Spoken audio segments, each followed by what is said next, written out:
Want to have your clip featured in the Skyrim Clip of the Week? Simply record the clip on your Xbox and then send it to me via message. My gamer tag is iRyeni, that's IRYENI, and then you can message it to me over Xbox and I'll be able to view it. I look forward to seeing the clips that you guys send me.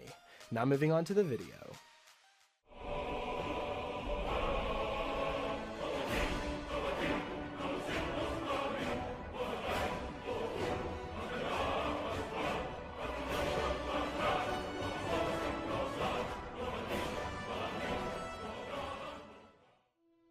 Hey, what's up guys, it's Ryan, and welcome back to another episode of Modded Monday. We're on week number 214 now, guys. I've picked out 5 new mods for you guys to check out and perhaps add them to your load order if you find them interesting. But like always, before we jump into them, I want to remind you guys that I'm partnered with Gamersups, which in my opinion is the best energy drink on the market. So if you're looking for a better alternative to those gas station energy drinks that are really bad for you, try out Gamersups and use my link down below. You can also use the code RTD for a 10% discount on all your drinks, and I'd love to hear what you guys think of the drink as well. So if you do end up trying the drink, let me know what you think about it in the comments down below.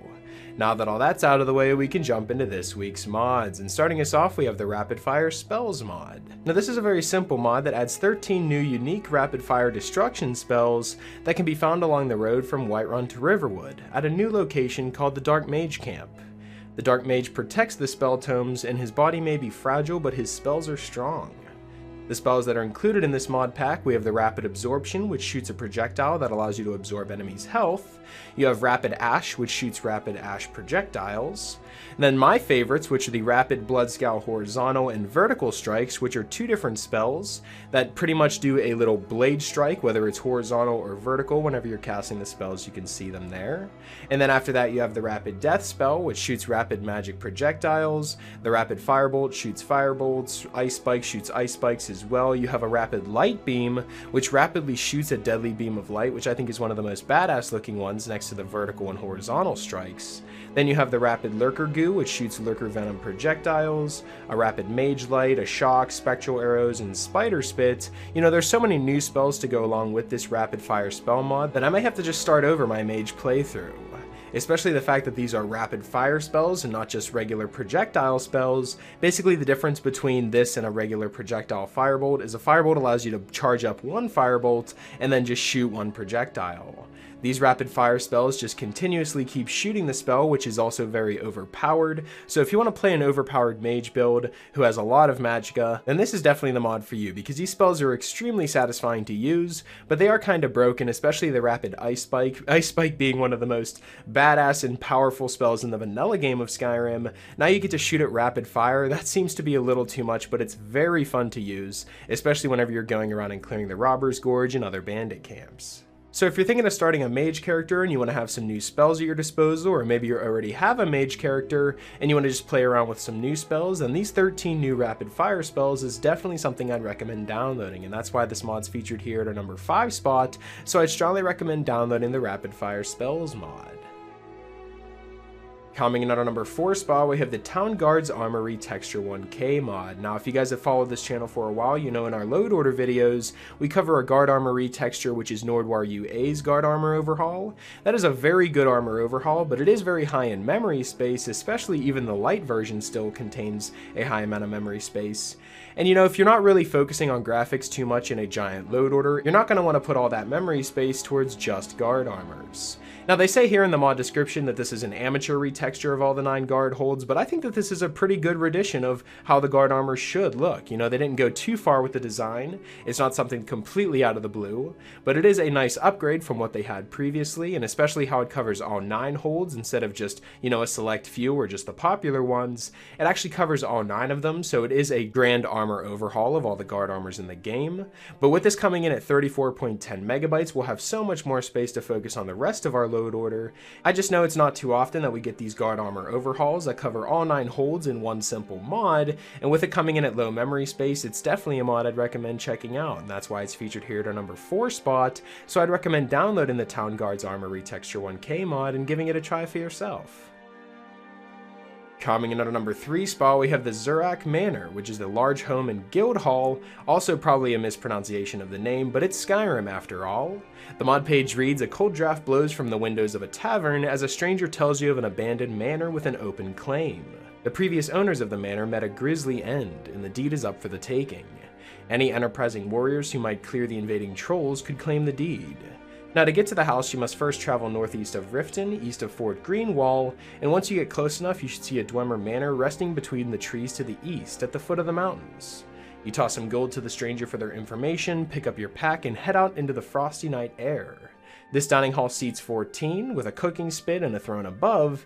It also has bedrooms for 9+ people, and the master bedroom has its own bath and sauna.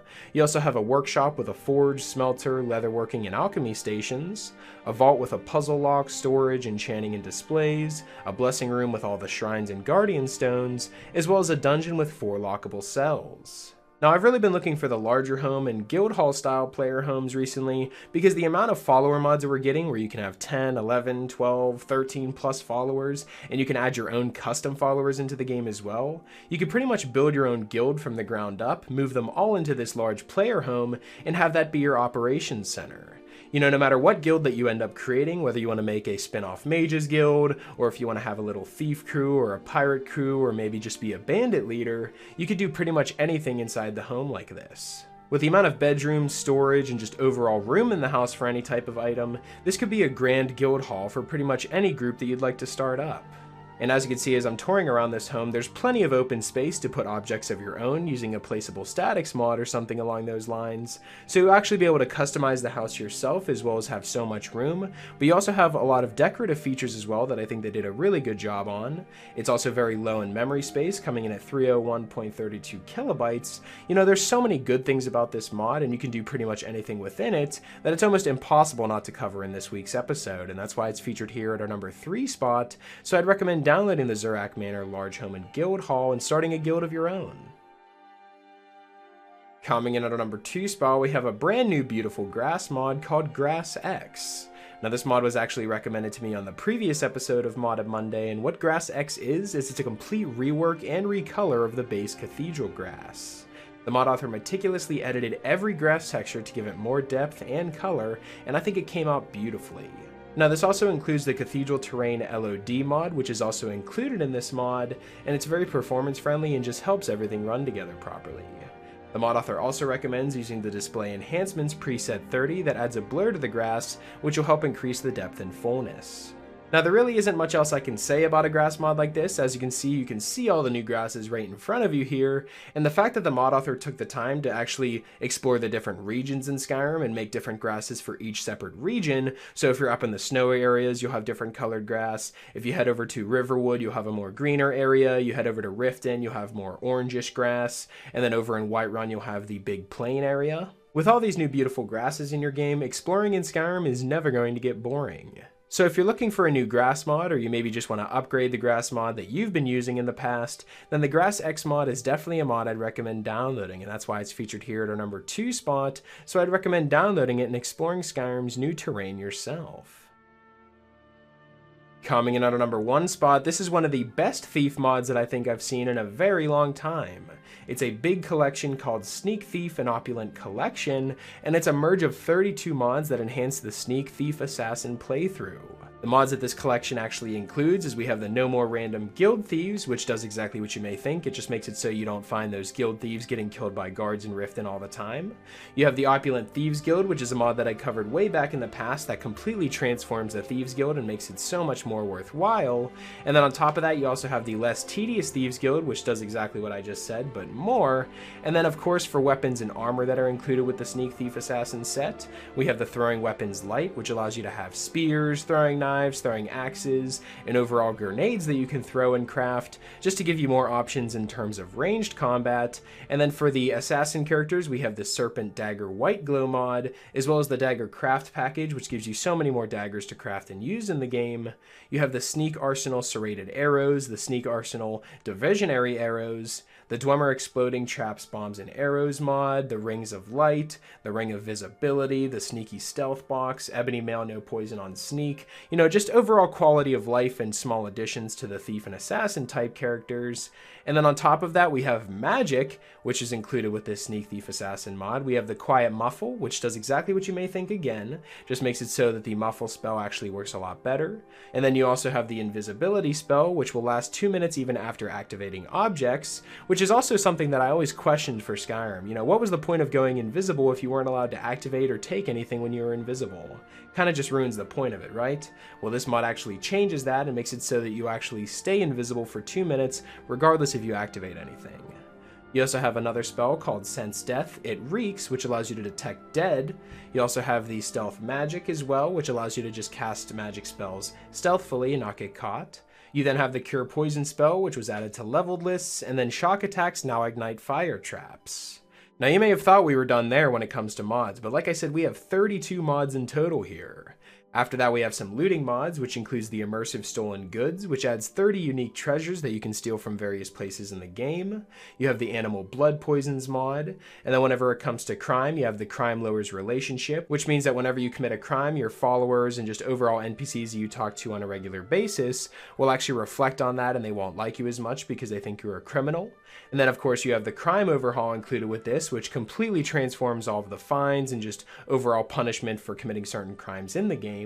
And then for our NPC mods, we have the Khajiit Steel 2 mod, Stealth Kills for Followers, which allows your followers to perform deadly stealth kills on enemies, and then the No Sneak Screams, which affects players and NPCs. Basically, if you're assassinating someone, they're not going to give out a scream, which just makes it a little more immersive in how no one's going to see you if you take this guy out quietly.